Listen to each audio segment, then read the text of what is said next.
Isaac de Bancolé aurait été un élève brillant, mais très perturbateur. Alors, lorsqu'il n'avait pas envie de faire cours, aucun élève n'avait le droit de faire cours.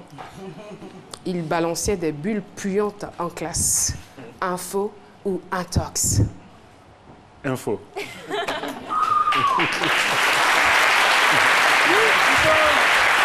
Franchement, je m'attendais au contraire. Non, je dis non. Lorsque j'ai reçu cette information, j'ai dit non, c'est pas possible parce que le monsieur, il est trop sérieux, il prend son travail au sérieux, il n'a pas pu être ce genre d'élève. Mais bon, il confirme sur ce plateau que c'est une info. Des fois, quand on est sérieux, il faut un peu décaler. Tout à fait. Pour s'amuser. C'est cela. Comme ça, on apprend mieux. Alors, Isaac de Bancolé n'aime pas du tout qu'on le considère comme le Eddie Murphy français. Pas vraiment, sauf si mon compte en banque est pareil que le sien.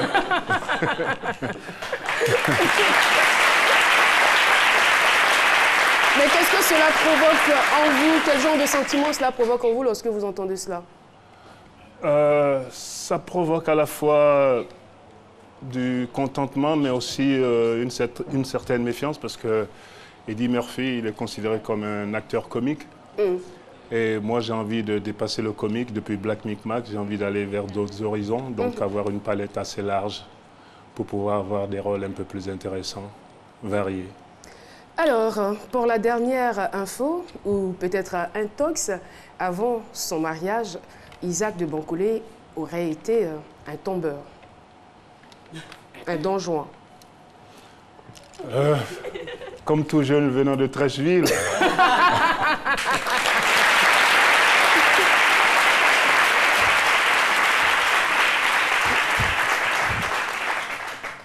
Donc, info. Et intox. À la fois. La première vidéo de Willem aurait été tournée à 20 €. Info ou intox?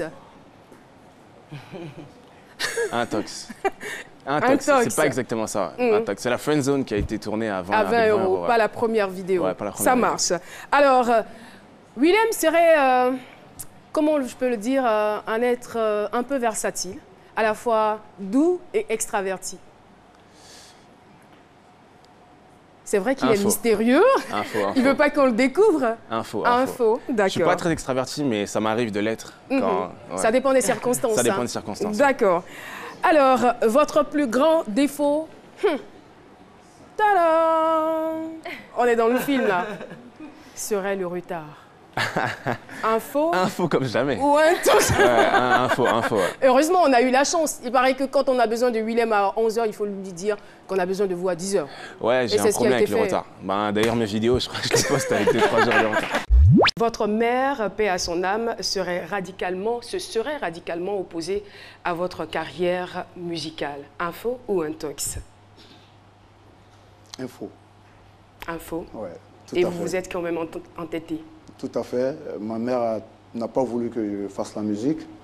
Et bon, j'ai joué aussi au foot. Les parents se sont opposés. Et c'est mon vieux père, comme on dit dans nos jargons, qui m'a dit, mais tu jouais bien au foot, regarde tes amis aujourd'hui, ils sont devenus des grands footballeurs. Et la musique, je pense que la musique est en toi, tu es un des concepteurs du coupé-décalé. C'est vrai que tu as ton mot à dire, vas-y, fonce. Donc c'est lui qui m'a obligé à rentrer en studio. Est-ce que vous avez des regrets aujourd'hui quand vous regardez vos amis footballeurs? Alors pas du tout, alors pas du tout. Vous n'avez rien envie? Non, alors pas du tout. Tout au contraire, moi je pense que la musique et le foot, ça va ensemble parce que je pense que c'est les footballeurs qui ont lancé notre concept, le coupé-décalé. Je vais parler de Didier Drogba. À chaque fois il marquait un but, il faisait les pas comme ça, coupé, décalé. Donc on est ensemble, comme en décembre, on se ressemble.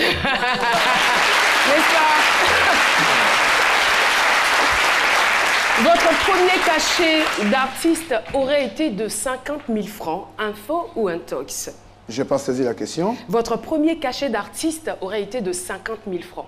Info ou intox? Info. Info. C'est un mille. Oui. Ouais.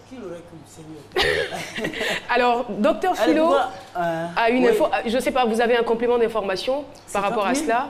Ben, je veux dire que déjà, quand tu fais quelque chose par amour, pour moi, le cachet ou bien le salaire passe après. L'argent vient après. Aujourd'hui, on vous sollicite là pour une prestation de 50 000. Vous acceptez, vous refusez? 50 000 aujourd'hui, je préfère aller presser sans prendre les 50 000. Et vous avez bien raison. Voilà. Vous avez raison. Merci. Et là même n'est pas le problème. Aujourd'hui, il peut ne rien prendre comme cachet, mais arriver sur scène, ils vont travailler sur lui 2 millions, 3 millions, donc il n'y a pas de souci.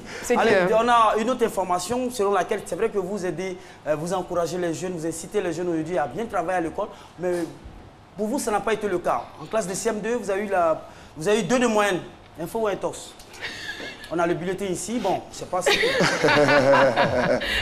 Est-ce qu'il allait au cours? 2 de moyenne, CM2. C'est clair. Vous étiez brillant, mais vous avez eu 2 de moyenne quand même. Dans quelle matière? Non, général même tout. Il a fait 9 mois, il a eu 2 de moyenne. Non.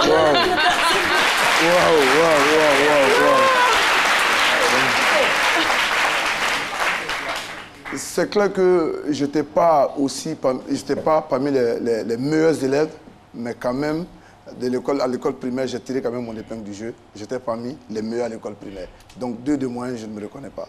Donc intox. Intox, ouais.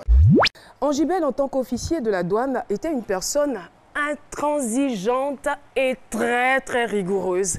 Info ou intox? Vrai. C'est une info. Oui, c'est une info. Difficile à croire. Hein? Oui, c'est vrai.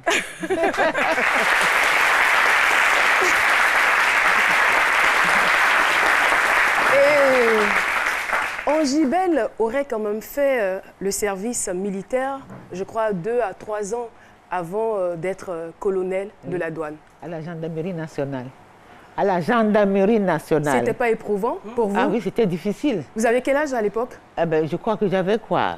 Peut-être 25, 30 ans, je ne sais pas. D'accord. Et puis, quand vous avez une plaie, on vous met du piment, on met du piment dans l'eau, on vous met ça dans la plaie. Hein. Oh là là. Et vous faites le parcours du combattant de la gendarmerie jusqu'à Agma. Jusqu'à le village, à Kouedo. Non, à Kouedo, c'est tout proche. Encore, non. Le village, un village débrayé, très loin, très, très loin. Vous allez jusque là, vous passez dans la brousse, hein, on ne passe pas par la rue, hein, on passe par la brousse, et vous avez pour repère les poteaux électriques qui vous servent de repère. Et il vous arrive de tomber dans des fossés très profonds. Et vous n'avez aucune vue. Quand on parle de film Kung Fu, c'est une réalité. Parce que quand vous tombez dedans, vous voyez qu'une lueur de jour du fond du trou. Et il faut s'en sortir. Vous êtes femme, les hommes sont sortis. Et moi, la seule femme, qu'est-ce que je devais faire? Alors, il faut, dans la fosse, creuser des trous dans le mur, dans la terre, trouver des lianes dans la terre et s'y accrocher et arriver à s'en sortir. Et quand moi j'étais sortie, j'étais remplie de fourmis. Je suis tombée, mais je ne savais même pas qu'il y avait des fourmis. Même s'ils m'avaient piqué, je ne le savais pas. C'est l'esprit confond. Quand on est devant une réalité, on marche sur la brèche, mais on ne sent rien. Wow.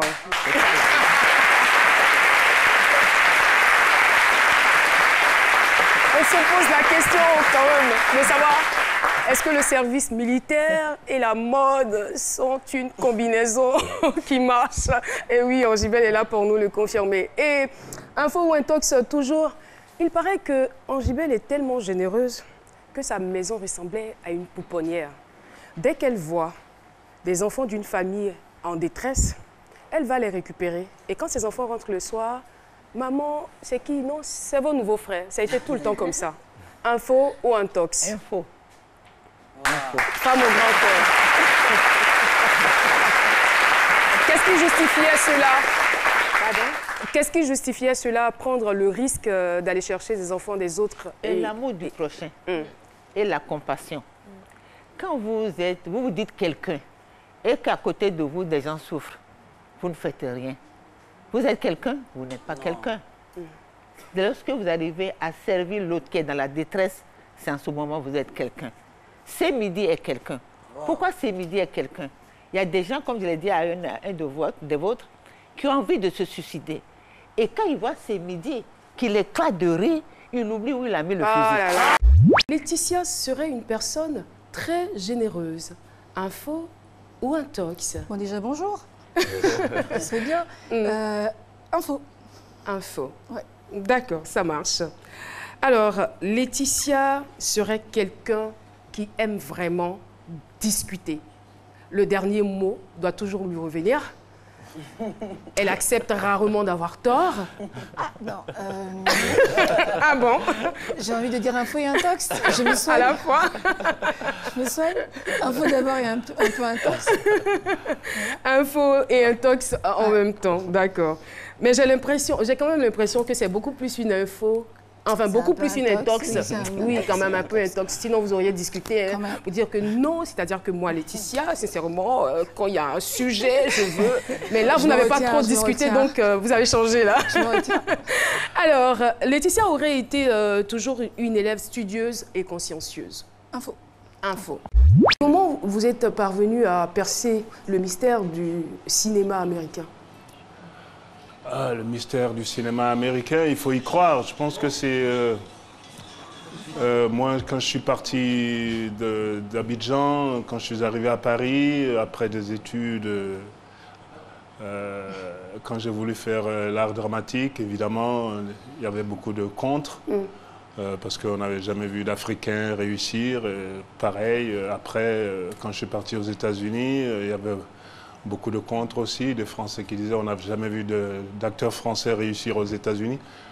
Mais je pense que quand il y a la volonté, quand on a envie de travailler, il faut y croire. C'est possible de casser toutes les barrières.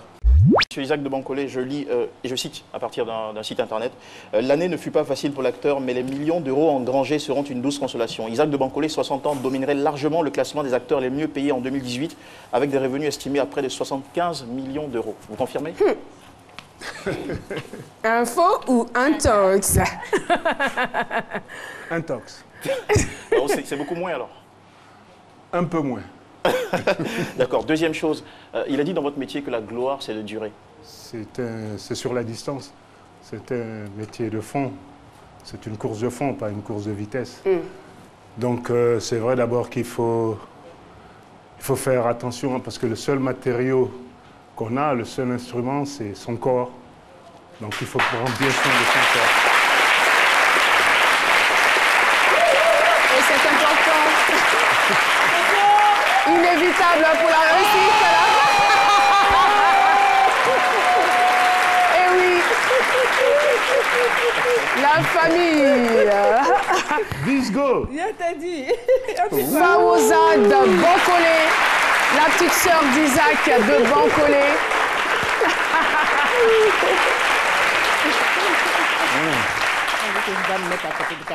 Non, il faut que tu t'assoies sur mes jambes. Ok. Pardon? Ma soeur. D'accord, bien sûr, allez-y. Surtout que ça fait quand même un bon moment que vous ne vous êtes pas vus. Ça fait 3 ans, je crois. Oh, ouais.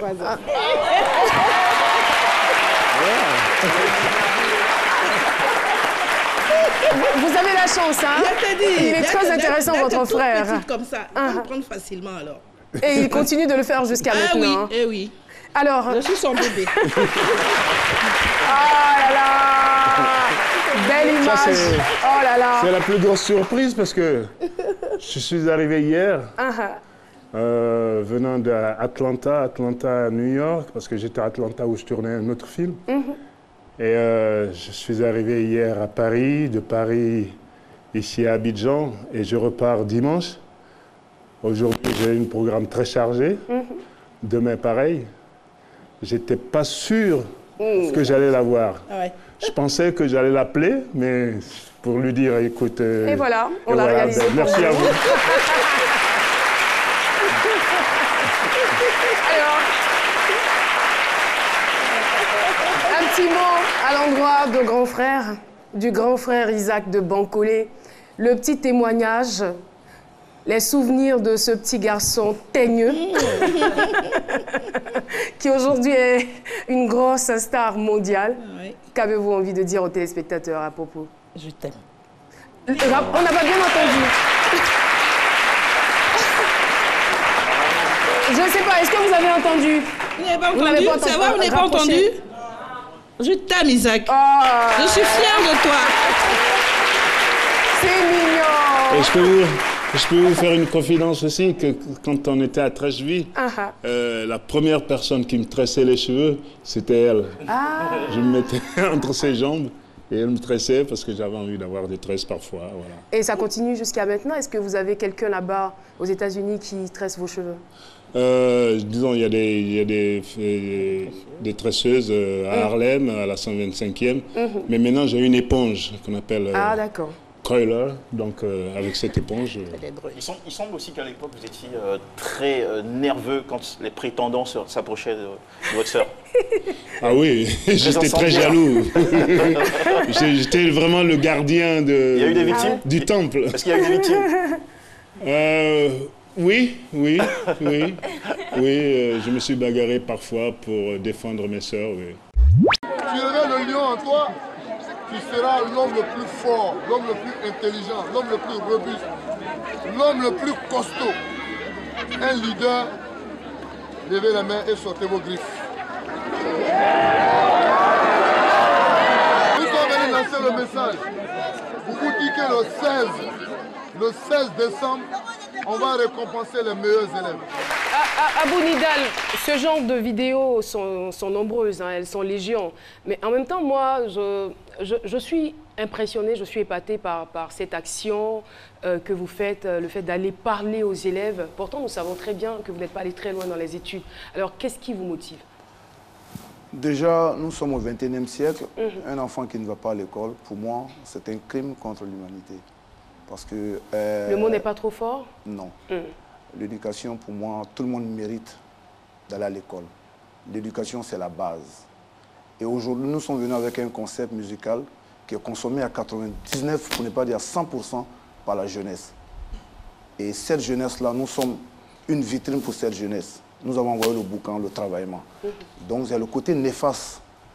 Donc, 15 ans après, est-ce que nous allons continuer à faire du boucan? Moi, je pense qu'il faut passer à la vitesse supérieure.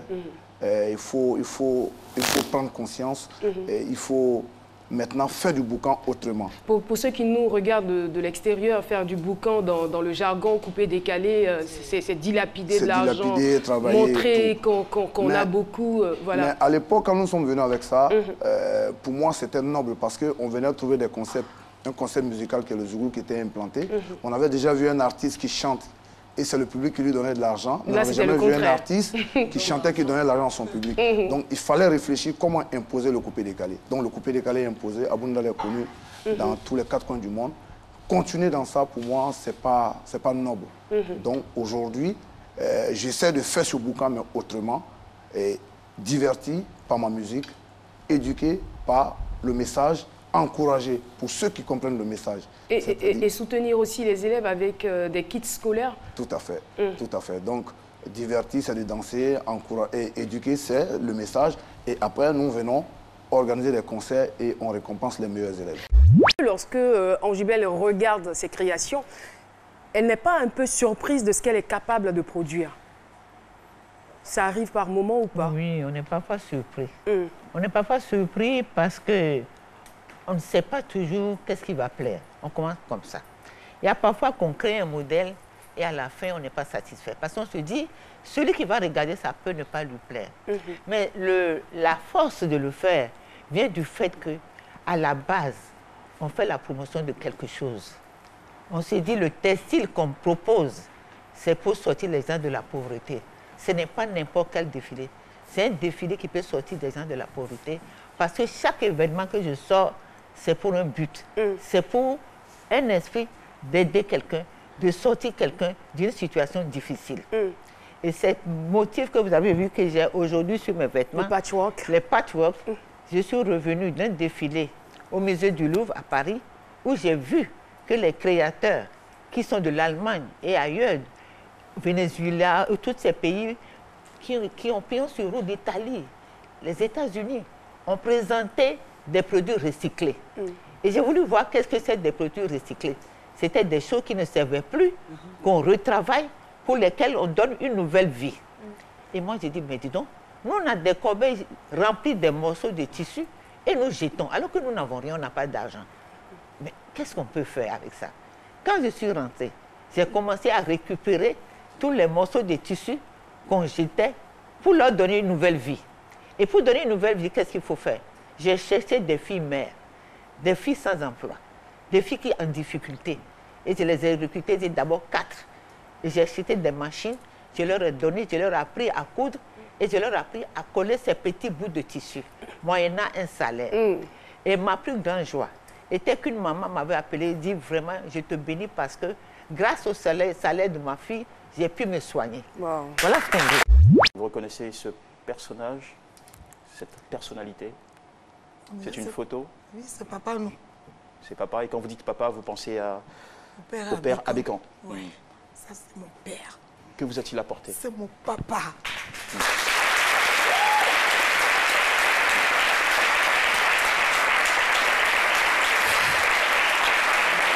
Voilà, une photo qui vous touche au plus profond de vous-même parce qu'il y a eu une histoire forte entre vous et cette grande personnalité spirituelle de notre pays. Je voulais lui dire devant vous. Je sais qu'il m'aime beaucoup. Et je ne prends pas beaucoup de temps pour lui. Mais j'en souffre. Je l'aime.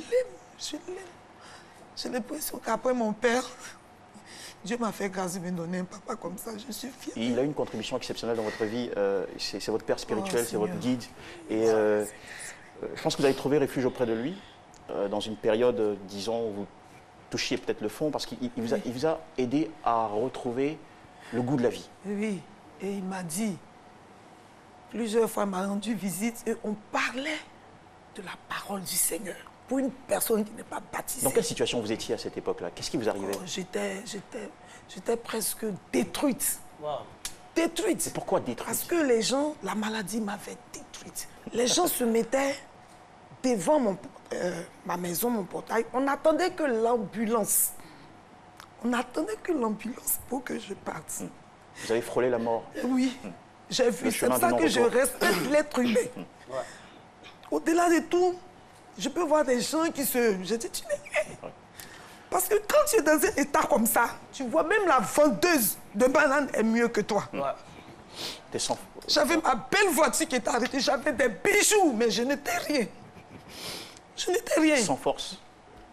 Mais il y a une force qui entrait à moi. Dans la vision, je me voyais jolie. Et malgré mon travail de chanteuse, je me voyais en train de servir aussi le Seigneur. Et c'est vraiment... Bien m'habiller comme je m'habille pour aller dans les galas, prendre ma voiture et puis aller servir aussi le Seigneur. Je pense que ça m'a sauvé. C'était un signe de la grâce de Dieu, un signe de l'amour de Dieu pour vous. Aujourd'hui, je vous pose ça là. Vous allez regarder cette vidéo, il y a des indices et vous allez devoir trouver quelqu'un. Je n'en dirai pas plus. Avec la participation de la régie. Ne cherchez pas à savoir qui je suis. Vous êtes ici pour résoudre une énigme et elle est très très simple. Sur le plateau de ce midi se cache un styliste de renom. Vous devez le trouver et par la suite gagner une pièce de sa collection. C'est aussi simple que ça. Les indices majeurs sont dans cette vidéo. Mais comme je suis gentille, je vais vous donner une petite piste. Aimez-vous ma couleur de peau? Cherchez-le, William. Trouvez-le et gagnez. Je sais que vous en êtes capable. C'est parti, vous avez 2 minutes. Et surtout, n'oubliez pas, chaque détail compte.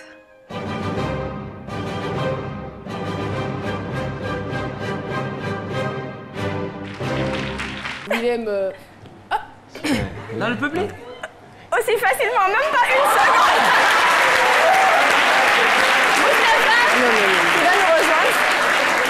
Non, mais c'est trop facile, attends. Mais facilement. Non, il faut qu'il nous explique, attends.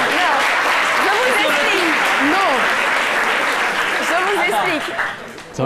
Moustapha non, qui est styliste. t'étais bien caché pourtant. Moi. En fait, on a fait exprès. Il y a 2 personnes avec la même tenue. Ouais. Donc je pense qu'il y en a un qui est quelque part là. Où est-il? Ah. Merci beaucoup. Donc il lui offre sa tenue. Franchement, moi, je suis bluffée là parce que je comptais inviter sur mon plateau un être humain, pourtant c'est un extraterrestre que j'ai sur mon plateau. Merci beaucoup, très joli. Belle chemise. Il y a des tenues que vous devez avoir. Vous devez les mettre. Mais il y a 3 tenues. Vous devez choisir. Voilà ça.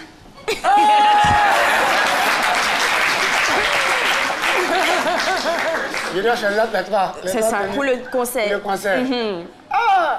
Je dois obligatoirement choisir. Hein. Il va déjà foutre. Rouge là est mieux, rouge là. Si le concert n'est pas rempli avec la tenue rouge, c'est que le concert ne plaît pas. Si, je pense ça là. Les gens disent, je fuis au concert ça. Ils n'ont pas au concert ça. Donc quelle tenue? Bon, entre les deux là. Vous voulez vous prendre en rouge là? Ah, je vais mettre en rouge là, confiant. Là, il va avoir foule. Là, tu vois, demain, ça déborde. Là. Il va avoir le débordement. Là, il va avoir le débordement. C'est le truc. Il va avoir foule. Il n'est pas sûr ta logique. Il n'est pas sûr ta logique. Je pense que j'ai choisi voilà, la tenue. La première, celle d'en haut. Eh bien, cher public de C'est Midi, vous nous regardez, c'est Laetitia Ancho, enfant. Voilà. Elle était beaucoup plus jeune sur cette photo-là, en haut, à droite. Et puis, voilà. À droite, c'était à Yamoussoukro. À Yamoussoukro, d'accord. J'ai fait ma maternelle. En bas, à droite, pareil. J'étais noire, hein. Vraiment, j'ai pas changé. Hein. Je suis noire. Et à gauche, je crois que c'est ma première communion, à Cocody, à Saint-Jean. Et c'était en quelle année? Ma première communion, vous me ramenez loin, 91 peut-être, je sais pas, quelque chose comme ça. Cocody, je veux profiter de l'occasion qui m'est donnée aujourd'hui pour te dire un grand merci pour tout ce que tu as fait pour nous. Pendant longtemps, tu as mis ta vie entre parenthèses pour t'occuper de nous. Et je suis infiniment reconnaissante pour tout cela. Je veux également te dire à quel point je suis fière de toi, Laetitia. Je suis fière du chemin que tu as parcouru. Je suis fière de la femme que tu es devenue. Et je prie afin que Dieu continue de t'élever. Tu es réellement une source d'inspiration pour moi au quotidien, un réel modèle de détermination. Je t'aime de tout mon cœur. Sois infiniment remerciée. Gros bisous. Prends soin de toi. Ouais. C'est celle qui me suit. Votre petite sœur. Ouais. Et nous profitons donc de l'occasion pour faire aussi un gros coucou à Tania. Tania, voilà, qui a été la première dauphine. Ouais. Et vous avez été comme une petite maman pour vos deux sœurs. Je n'ai pas eu le choix. C'est vrai que j'avais ma mère qui était là, mais quand vous êtes l'aîné d'une famille de 4 enfants, vous êtes 4 filles, vous n'avez pas votre père. Elles ont perdu leur père quand même très tôt. Moi, j'avais 16 ans et demi, donc j'avais encore le temps de me refaire. Mais elle, 8 ans, 10 ans, c'est avec ma mère également, qui, bon, elle a fait ce qu'elle pouvait aussi. Donc, c'était important que je puisse être un soutien. C'est aussi ça, la famille. Quels sont vos rapports avec la mode? Avec la mode. Ouf, j'aime bien, mais j'ai envie de dire, je ne me laisse pas guider par les tendances, j'essaie d'être moi. Donc j'aime les belles choses, comme tout le monde. J'ai travaillé un petit peu dans la mode aussi pour payer mes études. Mais je suis les tendances, mais elles ne guident pas ma vie. Je m'habille en fonction de votre humeur? De mon humeur, de ce que j'aime, et je subis absolument aucun dictat. Regardez, on va regarder là, sur cet écran LED pour la deuxième, la case 2. Et découvrir ce visage. Si on pouvait épouser son frère, oh, j'avais eu mon mari. Si on pouvait épouser... Ah tiens, Ayoka. Et qui est celui-là? Qui est cette personne? Mon frère aîné. Nous sommes comme des jumeaux. Comment s'appelle-t-il? Wedji Dago Marcelin. Marcio le Zoulou. Donc c'était vraiment à lui que vous dédiez cette chanson? Oui, si on pouvait épouser son frère, j'allais épouser mon frère. J'allais le faire. Tous mes frères m'aimaient. Vous le pensiez vraiment? Non, c'est une manière, comme j'ai dit, le titre, amour fiction. Amour fiction. C'est dommage. Parce que de la manière dont il m'aime, Nian, m'appelle Nian. Pourquoi vous l'aimiez autant? Il est trop amour. Il est gentil. Il a un cœur. C'est pas parce que c'est mon frère. Tu peux avoir un frère et puis le frère peut te gifler. Et jusqu'à...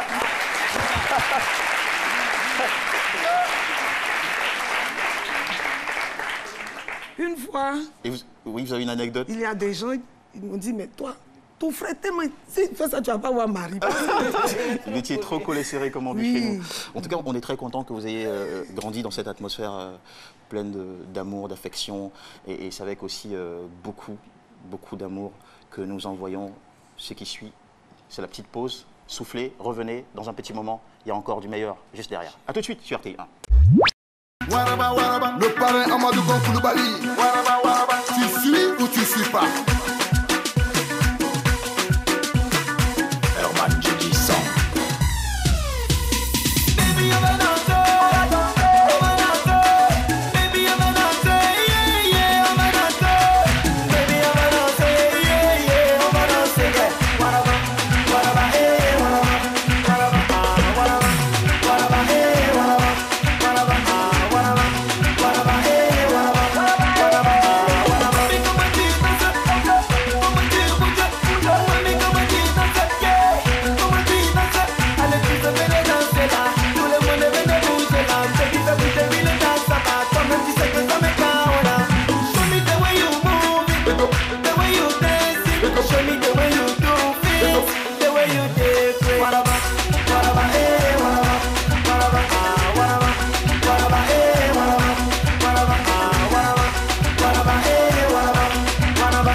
madame, est-ce que vous avez une icône de mode?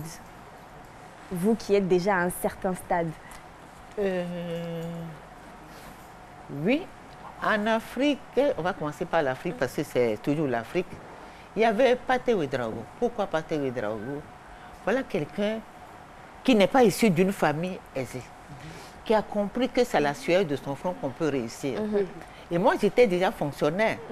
Et je bricolais dans mon quartier, je ne le connaissais pas. Et on a fait le concours Uniwax. Il a eu le ciseau d'or. J'ai cherché à savoir qui est ce monsieur-là. Et je suis allée, j'ai pris des renseignements et j'ai vu que c'est un jeune homme qui est issu d'une famille, mais qui a voulu réussir. Et moi, j'apprécie les gens qui se battent. Et c'est pour ça que pour moi, il a une référence dans la mode africaine. Il a une référence, la preuve, regardez sa durabilité sur le terrain. Ça veut dire qu'il a déjà une racine et il continue d'œuvrer dans ce sens et est un exemple pour moi et pour toute la génération future. Ça, c'est vrai. Ça s'acclame. Ensuite, à l'extérieur, à l'étranger, j'aime Chanel. C'est une dame qui a des codes en ce qui concerne la mode, en ce qui concerne les vêtements. Elle ne fait pas du n'importe quoi. Elle tient compte de la morphologie de la femme. Et quand vous regardez une femme, quand elle est âgée et qu'elle a un peu de moyens, elle recherche Chanel. Pourquoi? Les vêtements Chanel ne plaquent pas le ventre, comme ce que j'ai fait ce matin. Non, ça va. Le vêtement Chanel a de l'aisance devant, prend le dos, mais a de l'aisance dans le ventre. L'Africaine et la femme a tendance à s'épanouir au niveau du ventre, au niveau de l'abdomen. Et elle a compris très tôt qu'il fallait tenir compte de ça. Et ensuite, elle joue avec l'économie de son pays. Elle ne prend pas n'importe quel élément pour mettre dans sa confection. Elle reste dans les éléments de son pays. La France d'abord.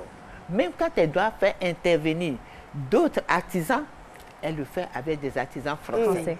Et si ça doit aller loin, c'est toujours de l'Europe. Et c'est-à-dire en Belgique, dans les pays, à Bruges, où on fait les dentelles. Et elle tourne autour de l'Europe. C'est-à-dire qu'elle fait en sorte que l'argent ne sort pas de son pays. De véritables Et moi, ayant fait les finances, je tiens compte de ça. Les gens ne comprennent pas pourquoi je ne mets pas beaucoup de pierres dans mes vêtements. C'est parce que je me dis, c'est une hémorragie financière. Ce n'est pas produit par la Côte d'Ivoire. Ce n'est pas produit par l'Afrique. Mais l'effet de mode vous envahit toujours. Mais je vais toujours crier comme Jean-Baptiste dans le désert. Et on finira par comprendre que la mode, c'est vrai. Mais à un moment donné, on va regarder, quand elle ne porte pas de brillant, elle est plus belle. Les brillants tuent sa beauté parce qu'elle est naturellement belle. Ça s'acclame. Elle est belle. Et ça, j'ai pas l'impression que ça prend mais une partie de ta beauté. Qui m'a dit de porter brillant aujourd'hui? Non, tu portes pas brillant d'habitude. Non, c'est pour dire que... Viens me changer, j'ai une robe noire. C'est pour attirer que des gens sur ta beauté. Les gens ne réalisent pas que l'Africaine, tu es belle. Oh là là, madame m'a tué, maman. La journée du 8 mars, est-ce que vous pensez que les luttes méritent d'être toujours poursuivies à cette époque-là? Oui, évidemment. On va dire que déjà la journée, on dit toujours la journée de la femme, mais c'est vrai que c'est la journée quand même des droits de la femme. Droits de la femme. Nos prédécesseurs donc, se sont quand même battus pour nos libertés, pour nos droits. On parle d'égalité de droits. Aujourd'hui, je ne suis pas sûre que nous ayons vraiment atteint cette fameuse égalité, surtout en zone rurale. Mais c'est parce qu'elles se sont battues qu'on est quand même aujourd'hui là et qu'on est en train de parler de parcours. Donc je crois que c'est parce qu'on a eu les droits. La meilleure façon pour nous aujourd'hui de nous battre, c'est de faire quoi exactement? Il y a une seule valeur, c'est la valeur travail. Tout le reste, ce sont des distractions. C'est à force de travail et d'abnégation qu'on y arrive. Tout le reste, faut être, comme on dit, il faut être focus sur ce qui est important. Et le plus important, c'est de travailler. Donc toutes les luttes dont on parle, ok, c'est bien, mais derrière, c'est parce que vous travaillez, parce que vous avez vraiment cette valeur intrinsèque du travail, avec des valeurs également, toutes les valeurs sociales, éthiques, de bonnes valeurs morales, que vous allez y arriver. Et cette valeur intrinsèque dont vous parlez, comment est-ce que vous l'avez obtenue? Les valeurs, je ne sais pas si on les obtient. Je crois qu'on les a et on peut les cultiver.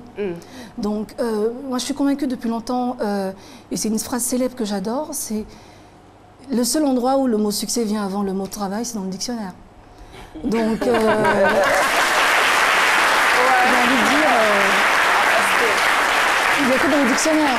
Toutes les belles histoires qu'on entend sur les parcours des uns et des autres, on ne voit que la partie visible en général de l'iceberg. Donc, ce qui est important, c'est qu'est-ce qui a été fait avant. Donc, tout ça, c'est toujours le travail. Donc, est-ce que c'est une valeur qu'on acquiert? Peut-être. Mais en tout cas, je crois que moi, j'ai toujours, par rapport à mes objectifs de vie personnelle, j'ai toujours, en tout cas, travaillé à l'école, partout. On peut peut-être aussi l'obtenir certainement par l'éducation de ses parents. Bien sûr. Vous savez, ça ne fait pas tout. Hein. C'est 50% de vous. Hein. Le reste, c'est l'influence, c'est l'environnement, c'est plein de choses. Donc, les parents sont ce qu'ils sont, ils font de leur mieux, mais après, c'est vous-même qui vous éduquez. Excusez-moi, mon téléphone sonne. Vraiment désolée. Allô? Fakalo? Quoi, t'es là? Viens au studio de ces midis, s'il te plaît. D'accord. Alors, on attend, il arrive. Mexica. Comme la... Fakalo, que je vous demande de mentionner. Fakalo qui vous rejoint à l'instant, Mexica, c'est Fakalo dont vous avez longtemps parlé et chanté.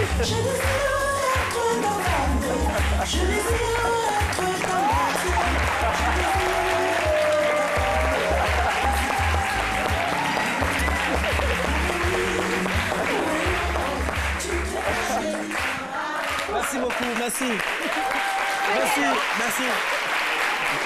Alors, c'était une belle façon pour nous de vous taquiner sur la question Fakalo et aussi de vous témoigner notre amour avec ce magnifique bouquet de fleurs. Non, mais c'est pas taquiner. Hein.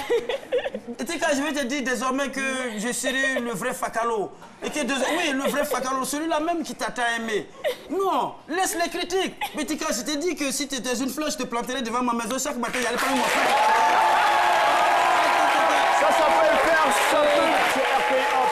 Lorsque vous allez voir les élèves, est-ce qu'après il y a un suivi pour savoir si votre arrivée, si votre message de sensibilisation a eu un impact? Bien sûr, parce que nous sillonnons d'abord les écoles sans donner de kit. Quand nous arrivons, il y a l'effervescence parce qu'ils nous voient à la télé, ils sont contents. Donc quand nous lançons les messages, le message passe. Je me rappelle très bien, quand j'étais encore plus jeune, le président Houphouët-Boigny avait initié les 12 000 francs de bourse. Tout à fait. Donc on se battait pour avoir les 12 000. Donc moi, je n'ai pas peut-être de l'argent, mais aujourd'hui, ma notoriété, ma petite notoriété me permet quand même de rencontrer pas mal de gens, d'avoir les kits scolaires et d'aller vers ces élèves pour leur dire travailler. Et c'est au bout de l'effort qu'il y a la récompense. Et c'est ceux qui travaillent qu'on récompense au fait. Merci beaucoup à Bounida pour ce message. Et voilà, nous allons partir pour la dernière case. C'est le numéro 1. On n'a pas d'autre choix. Voilà, c'est parti. On ne pouvait pas ne pas en parler.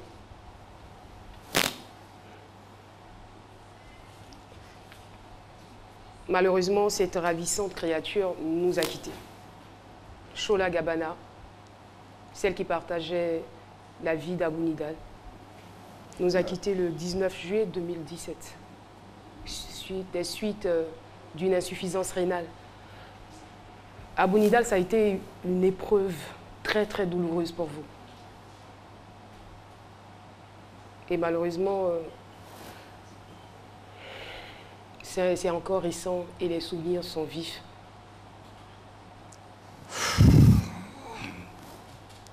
Les grandes douleurs sont muettes.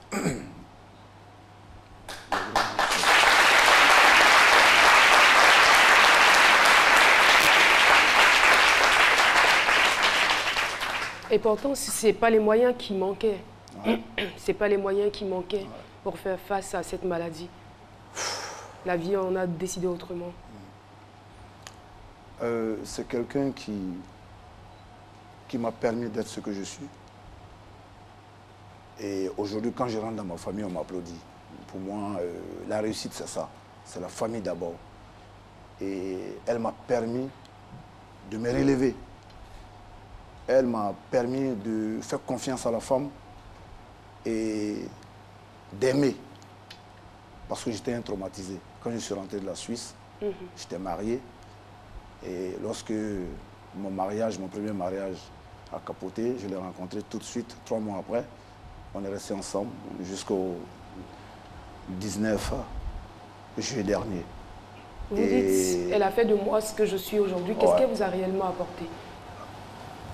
Elle m'a apporté le soutien moral, le soutien financier. Sur tous les plans, elle était là. Aujourd'hui, c'est très difficile d'être artiste, être un homme public et puis garder une femme à la maison.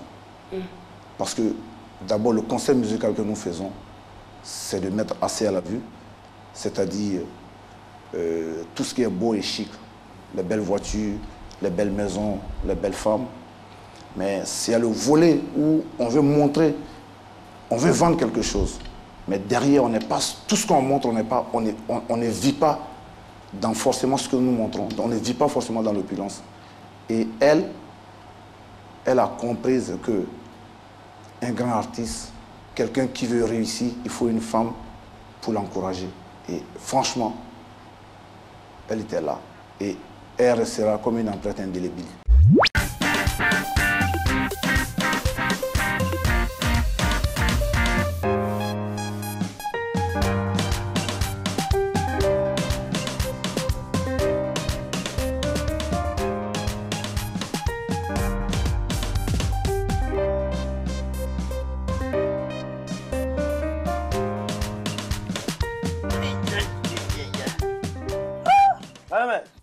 Les carreaux là, c'est comment même? Je suis fatigué, hein? Et je suis fatigué même. Hé, toi là, tu fais quoi ici? Je n'ai pas dit, je ne veux plus te voir dans la cour là. Ah, tu connais pas Philo? Il a bien voulu m'accompagner pour déposer les tenues que j'ai récupérées chez Angibel. Mon petit, c'est parti.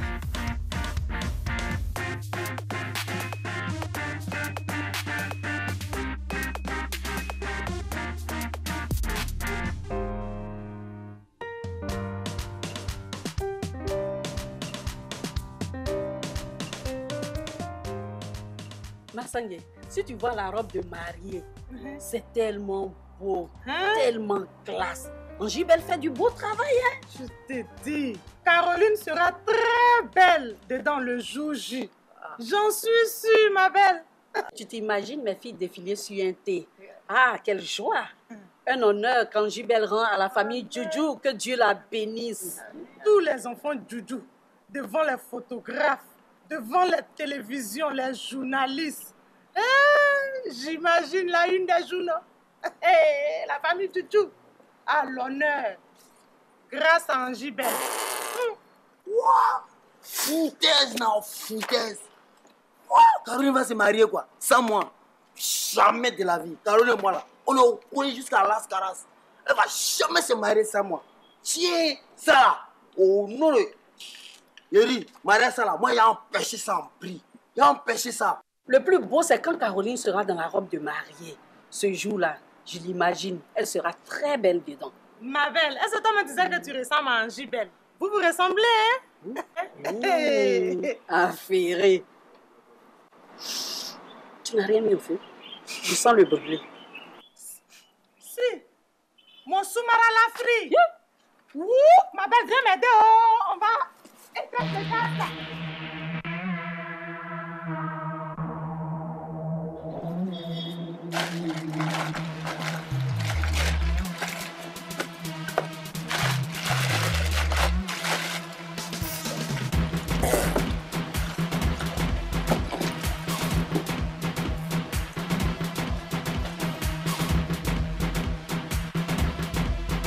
Je vais me trouver.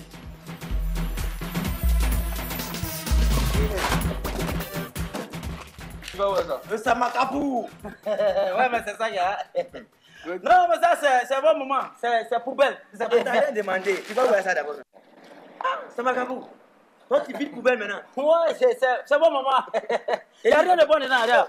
Il n'y a rien de bon. Tu sais à quoi ça là? Caroline, tu n'as pas la voix, hein? Pourquoi? Tu vides poubelle, tu veux Caroline. Oh, mon ami, c'est ce qu'on n'a jamais vu à Abidjan. C'est ça là. Faut laisser ça là. Ramasser des poubelles. J'ai envie de ramasser des poubelles construire même. Moi, ma soeur, elle ne veut pas ramasser des poubelles. Mais elle me veut. Elle te veut pas. Elle me veut. Toi, vilain comme ça, elle te veut. Qui est vilain? Hein? La beauté interne. La beauté. Activité. Voilà. Vraiment la défilé là, s'il te plaît. Rien de prendre. Voleur. Mais quoi? Voleur comme ça. Non, on n'est pas libre, on n'est pas libre. Voleur. Ça pour mettre là-bas. On n'est pas libre. On n'est pas libre.